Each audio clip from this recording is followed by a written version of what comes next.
Hey, what's going on, guys? Chris here with Tactical Outdoorsman, C4 Armory, and Virginia Moonlighters. Today we're going to be talking about helmets. I got a couple. I have one ballistic, I have one bump. We're going to be taking a look at both of those. But before we do that, if you haven't done so already, please hit the subscribe button and hit the notification icon to get notified of new videos. All right, let's get into it. So first, I'm going to talk about my ballistic helmet. So that's this one here. This is a OpsCore SF high cut ballistic helmet, and I've been running this guy for about 3 years now. I find this helmet to be the most comfortable out of any of the helmets that I've tried. So from bump helmets to other people's helmets that I've tried on, this one just fits me really good like a glove. This is a medium-sized helmet, and the retention system in here is the octile retention system. The retention system that they sent me with the medium helmet was a medium-sized retention system, and the actual bands around my chin were just not long enough because I have a very long face, and I had to actually reach out to OpsCore, ask them to send me a retention system that fits in a medium helmet but has a large chin strap so that I could actually talk. So I did that. That costed me about an extra close to $200. The helmet itself I purchased used, and this was about, I think about $1,600 used when I bought it about 3 years ago.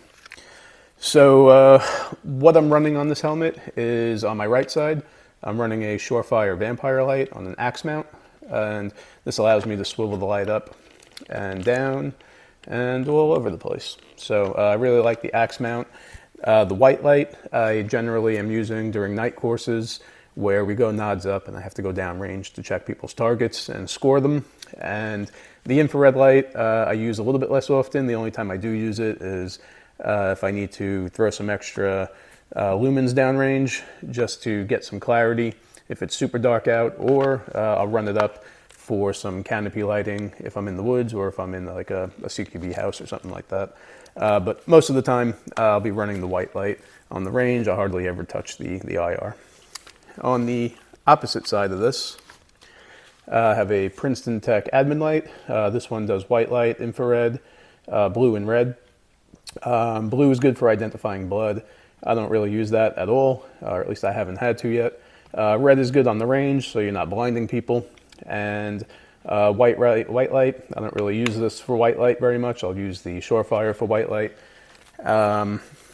And on the inside of here, I don't know if you could see, let's get these out of the way.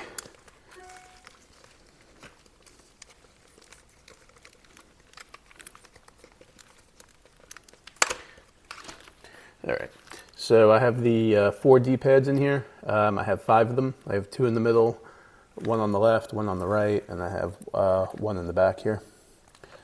And that's how I run that. That's super comfortable for me. Feels like I'm wearing a baseball cap, just heavier.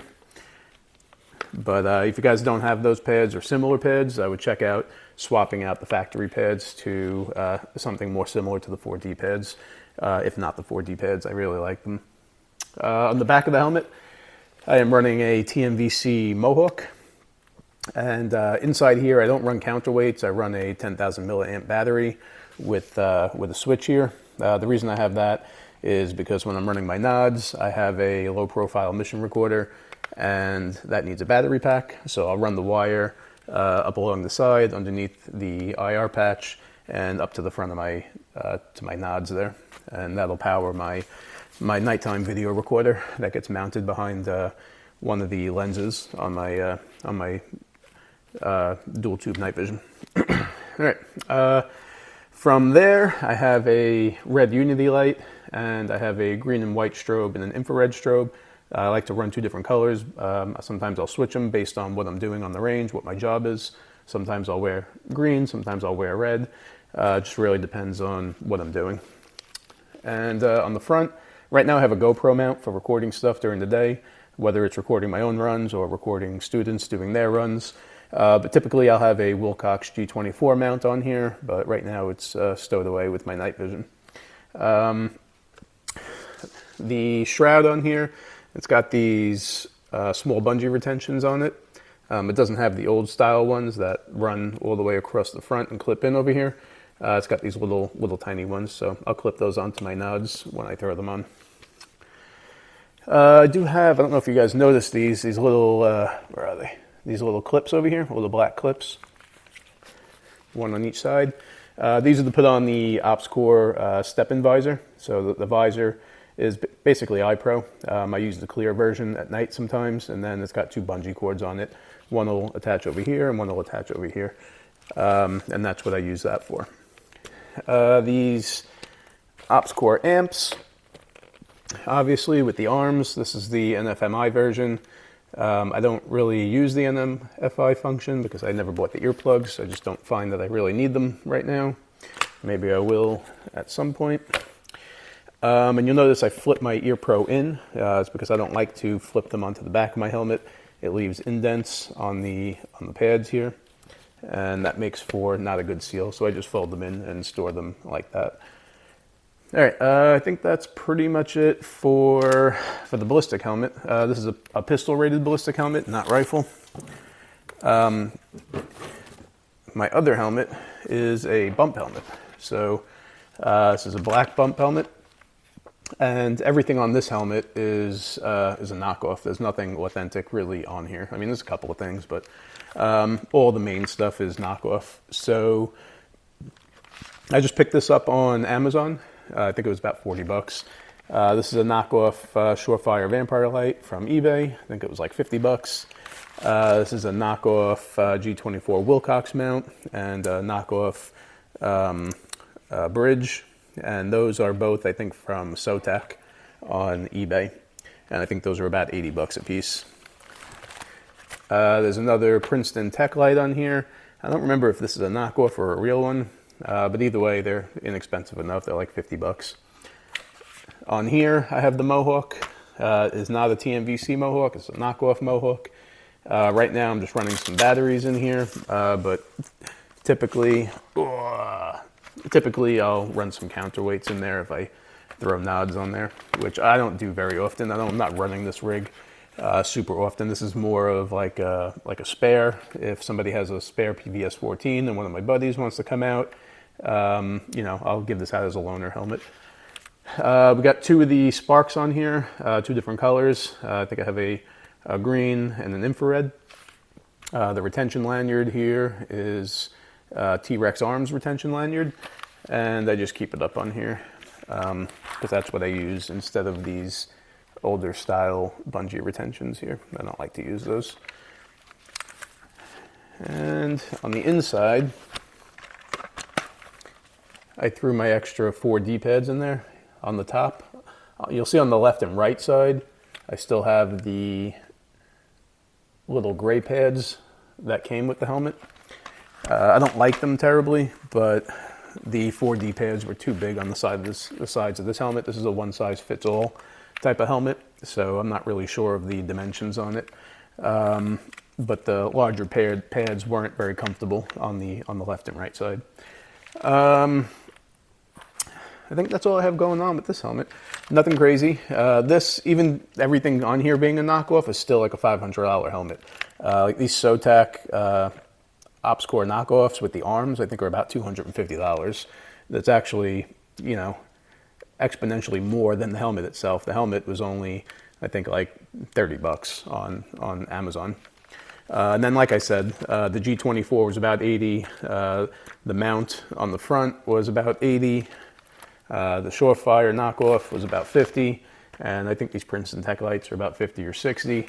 This Mohawk, I think, was about 25, also off of eBay. And that's really all I'm including in the price on this. These sparks are about 15 bucks each. And I don't remember how much this retention lanyard is with the battery holders on it from T-Rex. I don't even know if they sell it anymore, to be honest with you. And then the pads that are in here are just extra pads that I had from my other 4D pad set that I use in my ballistic helmet. So that's it. Those are my two setups. I primarily run my ballistic helmet, like I said. It's a little bit heavier, but it's way more comfortable. I have tried the OpsCore bump helmet, and that bump helmet I didn't like. It was a little bit lighter, but not much. I felt like the retention system in it was much cheaper than the one that's in this ballistic helmet. This one's rubberized, And I know you really can't tell on camera, but this is a rubberized version. And it just seems like it's much better quality than the one in the bump helmet. Also, the bump helmet didn't fit me right. It had the new liner inside. Like in this helmet, you could see the top of the ballistic helmet in there, the green part. In the new helmets, they have a black liner in there, and that takes up room. And for some reason, just the differences in the space that it takes up just didn't feel good on my head, even with the 4D pads. And then the retention dial for the yacht dial seemed way cheaper. It was just like a plastic version, more similar to something that's like a hard plastic like this instead of rubberized like the one on the ballistic helmet. I don't know, I just wasn't a fan of it, so I just listed it online, and then I sold it, and I was done with it, and I went back to my ballistic helmet, which is just way more comfortable on my head for some reason. Obviously, everybody's head is different. That works better for me. A bump might work better for you, but this is just what I'm running with right now. So that's it. That's all I got. So those are my two helmets: one ballistic, one bump, and roughly the costs to get into each.